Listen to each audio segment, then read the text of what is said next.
If you've been contemplating starting a YouTube channel, but you're nervous to start, I'm here to tell you to just do it. So I had planned to film this video when I first started noticing these shifts a couple of weeks into my YouTube journey. I wanted to post it on the 90 days, and I really didn't think that I would be monetized within those 90 days. And I got monetized a couple of days ago, so that is unbelievably exciting. But this video is not about the monetization, it's more about the personal growth that I've noticed since starting my channel. So I posted my first video on March 11th, and I'm filming this video on June 9th. It's been 90 days since I started. As a disclaimer, I posted on YouTube for a couple of weeks about 2 years ago. I think I posted like 4 videos in the span of a month, and they all got between like 30 to 40 views. They were rough and kind of embarrassing. They're still up if you want to go look. But this video is focusing on the past 90 days that I started taking YouTube a little bit more seriously. So let's get into it. So the first way is that I've really learned discipline and patience.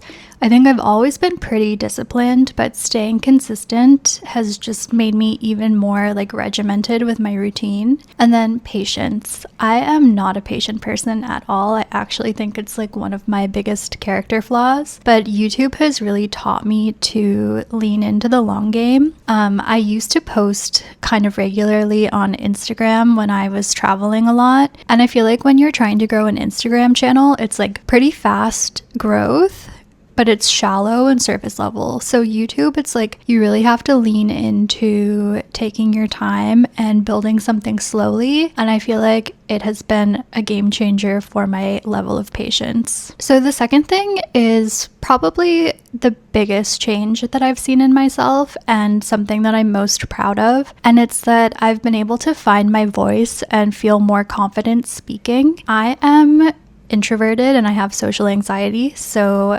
speaking like this doesn't come naturally to me, but speaking like this consistently and having to watch myself back while editing myself has made me realize that I actually can hold my thoughts pretty well and explain myself relatively clearly. I feel like I've become more comfortable taking up space and being seen, which are things that before I was very uncomfortable with.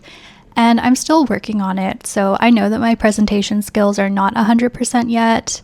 If I got $1 for every comment I received that said I say the word like too much, I'd probably have like quadruple the amount that I've made from AdSense so far. But I'm seeing progress, and the more important part is that I can feel my confidence level going up, like even in real life situations where I'm speaking to people, which sounds probably pretty weird for people that don't have social anxiety, but I think just doing this over and over has made me feel like what I have to say is valued often, and it just makes me more comfortable putting myself out there. So number 3 is having accountability. My channel is mostly about frugal living and debt payoff, and while I'm pretty disciplined in both of those areas, I find having basically a platform where I have accountability buddies watching my videos, it makes me not want to slip up, not want to slack off, like stay as consistent with my financial goals as possible. So that has been really great. The next one is something that I've heard YouTube creators talk about a lot, but I didn't really understand until I started experiencing it.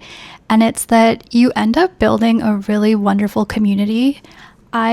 Honestly, that's like my favorite part of this whole thing. I feel like I have really, really supportive subscribers, and there are so many people that I know by name, and I love reading their comments and their personal anecdotes that have to do with what I'm talking about. And I always look forward to seeing their notes, and if you're watching, you guys probably know who you are. Like, thank you so much for the support. I feel like we've become like online friends, and it's really lovely. And number 6 is that it is a truly fulfilling creative outlet. So I'm a professional writer. I feel like I am creative for work already, but it's so different when I'm able to create what I want instead of having to pitch something and have it approved by an editor. I love being able to execute my own ideas without anyone's permission, and it gives me a lot of space to kind of maybe get even more creative than I am in my writing work, which has been really great. And the next one is that I'm learning new skills with every upload. So not just learning to speak on camera, which like I said is a work in progress. I think I'm improving,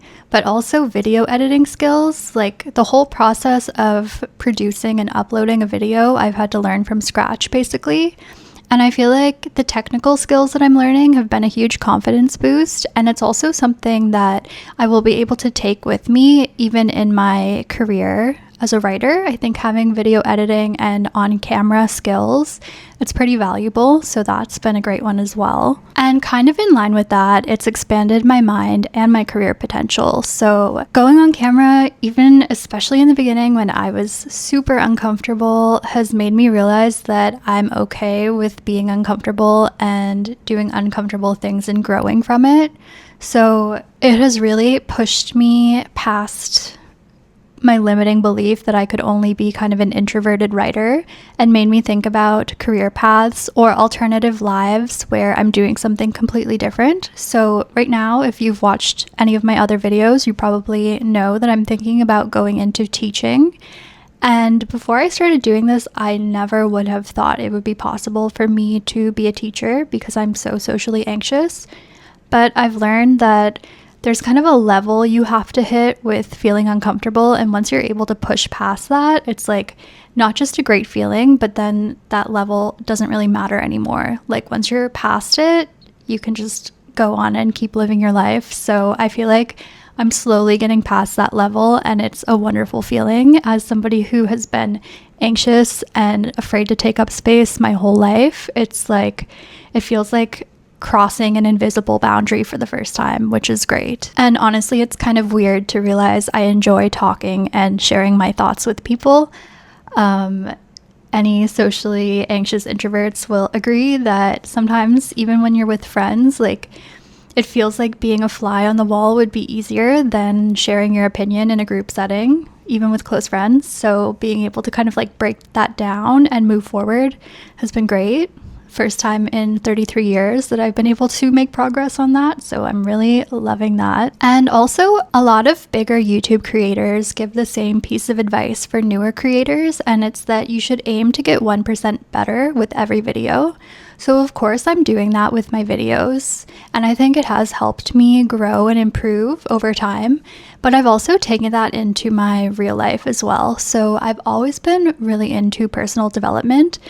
And I think that just allowing myself to take smaller steps to work on things that I'd like to improve, it's created a more sustained momentum where I'm able to get more consistent results and feel less frustrated or less disappointed when I don't see results overnight. So yeah, honestly, YouTube has become such a fun hobby for me. The potential for side hustle money and income definitely helps me stay consistent, but it's more the personal growth that I've seen that's pushing me along, the community that I'm building, and the fun that I'm having along the way. It's honestly like probably my favorite hobby that I've picked up in recent years, and I really recommend if you have even the smallest inkling of wanting to start a YouTube channel to do it, go for it. It's so much fun, so rewarding. It's a lot of hard work and requires patience, but I swear it's worth it. And it's kind of funny because I feel like a lot of creators, when they make videos like this, they say that they've always dreamed about being a YouTuber or they've had this ambition for their whole lives. But for me, I never saw myself creating videos for YouTube. Of course, I've always had a dream of being creative. I'm a professional writer. But being on camera like this was definitely not something that I had always had in the back of my mind. But at the same time, I feel like I'm a born storyteller. I love writing. I always knew I wanted to be a writer. So this kind of new medium of storytelling has been really great to discover. And having all of the personal growth in the process is just like the cherry on top, honestly. If you've made it this far in the video, thank you as always for watching. Don't forget to subscribe, and I will see you in the next one. Bye.